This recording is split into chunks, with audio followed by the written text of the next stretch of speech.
Hello student, good morning. मैं आदर्श हरिजन शिशु मंदिर शिक्षा समिति से गौसुल आलम आप लोग का स्वागत करते हैं। हम लोग कक्षा 10 में भौतिक का बहुत प्रसिद्ध चैप्टर, बहुत इम्पोर्टेंट चैप्टर जो प्रकाश, इसके बारे में पढ़ रहे हैं। ये बहुत इम्पोर्टेंट चैप्टर है प्रकाश। आप लोग को पिछले लेक्चर में भी बताए होंगे कि इसको आगे आप लोग को पढ़ना है, 12 वगैरह में डिटेल से पढ़ना रहेगा। प्रकाश में जो हम लोग पढ़े हैं, प्रकाश का कई गुण होता है, उसमें से एक गुण प्रकाश का परावर्तन के बारे में हम लोग पढ़ चुके हैं डिटेल से। इसके आगे हम लोग पढ़ेंगे प्रकाश का अपवर्तन।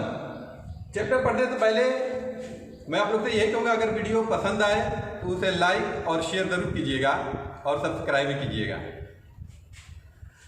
प्रकाश के अपवर्तन में हम लोग पढ़ेंगे अपवर्तन का नियम और लेंस।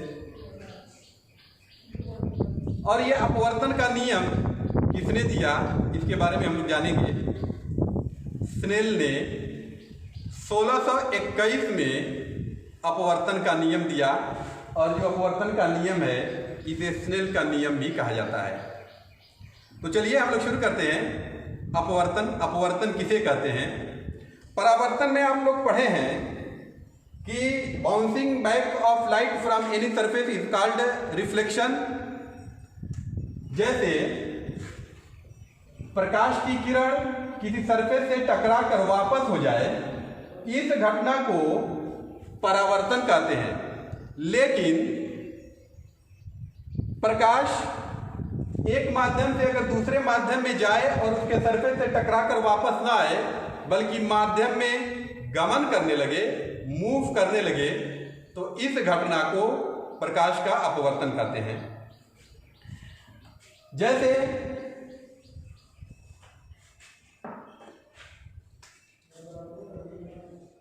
इधर है हवा और इधर है पानी।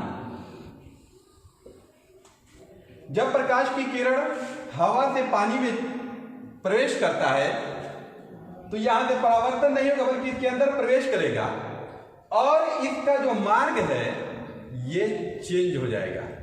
जब हवा से पानी में या कोई भी प्रकाश की किरण एक माध्यम से दूसरे माध्यम में जाता है तो वो अपने मार्ग को बदल लेता है, और इसी घटना को प्रकाश का अपवर्तन कहते हैं। जैसे ये लाइट, प्रकाश की किरण यहां पर पड़ी और ये हल्का सा मार्ग चेंज कर देगी। इसका मेन रास्ता ये निकल रहा है, लेकिन इस मार्ग पर नहीं जाकर ये हल्का सा मार्ग चेंज कर लेगी।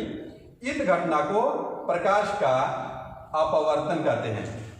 तो अपवर्तन की परिभाषा ये हुई कि जब प्रकाश की किरण एक माध्यम से दूसरे माध्यम में जाती है तो अपने मार्ग से डिफ्लेक्ट हो जाती है, विचलित हो जाती है।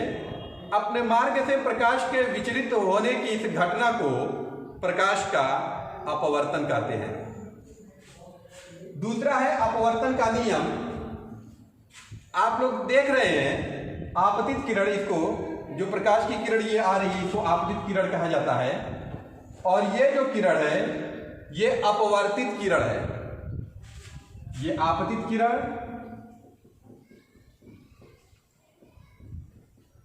अपवर्तित किरण।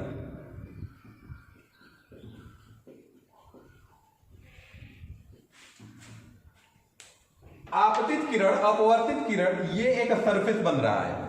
ये दोनों किरण इस पॉइंट पर मिल रहे हैं, यानी कि आपतित किरण, अपवर्तित किरण, और ये जो है लंब दो एक ही तल पे हैं, इसी तल पे हैं।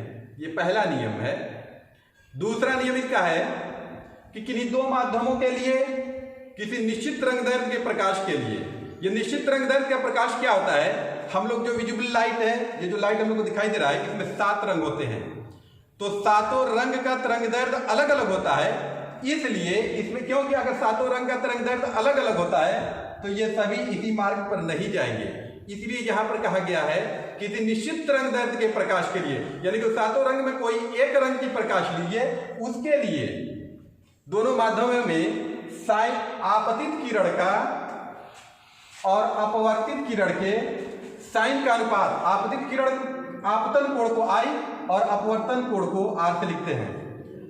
आपतन कोण तथा अपवर्तन कोण के साइन का अनुपात एक नियतांक होता है, कांस्टेंट होता है, और उसी नियतांक को पहले माध्यम के सापेक्ष दूसरे माध्यम का अपवर्तनांक कहा जाता है। ये होता है साइन आई बटा साइन आर बराबर नियतांक, और इसे पहले माध्यम के सापेक्ष दूसरे माध्यम का अपवर्तनांक कहा जाता है 1n2। ये दूसरा नियम है अपवर्तन का। अब इसके आगे हम लोग को पढ़ना है लेंस। लेंस किसे कहते हैं? लेंस से आप लोग परिचित होंगे, देखे भी होंगे कि लेंस किसे कहते हैं, और देखकर समझते भी होंगे कि आखिर इसकी परिभाषा क्या है, लेंस किसे कहते हैं। तो लेंस की परिभाषा आप लोग देख लीजिए, लेंस किसे कहते हैं।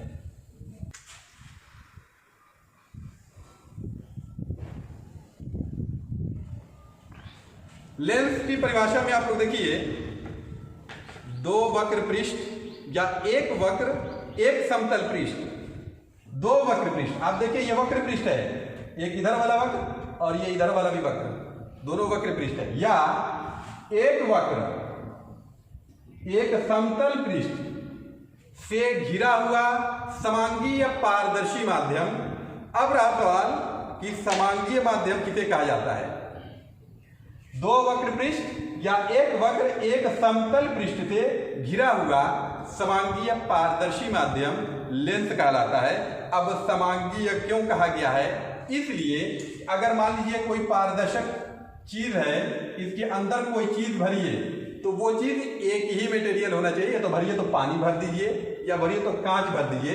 ऐसा नहीं कि आधा में पानी भर दीजिए आधा में कांच भर दीजिए, उसको समांगीय नहीं कहा जाता है।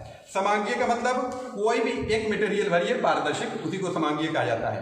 इसीलिए इसे समांगीय पारदर्शी माध्यम लेंस कहलाता है। दो वक्र पृष्ठ है, वक्र पृष्ठ यानी कि एक गोले का हिस्सा होता है। जैसे इसको अगर इधर बनाए तो इधर एक गोला बन जाएगा, और इसको हम इधर बनाए तो इधर एक गोला बन जाएगा। इन दोनों गोलों का जो एक एक हिस्सा, थोड़ा थोड़ा हिस्सा मिलाकर और इसके बीच में समांगीय पारदर्शी माध्यम भरा गया है, उसी को लेंस कहा जाता है। तो लेंस आप लोग समझ लिए कि लेंस किसे कहते हैं। अब इसके बारे में हम लोग डिटेल से पढ़ेंगे। लेंस मुख्य रूप से दो प्रकार का होता है, और इस तरह से आप देखिए तो लेंस 6 प्रकार का होता है। 3 उत्तल लेंस और 3 अवतल लेंस।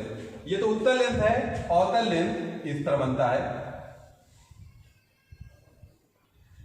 ये अवतल लेंस होता है जिसमें बीच में हिस्सा पतला और किनारे पर मोटा होता है, और ये उत्तल लेंस है, बीच में मोटा और किनारे पर पतला। तो बच्चों इसके बारे में अब हम आप लोग को नोट्स देंगे अगले लेक्चर में। तब तक के लिए धन्यवाद।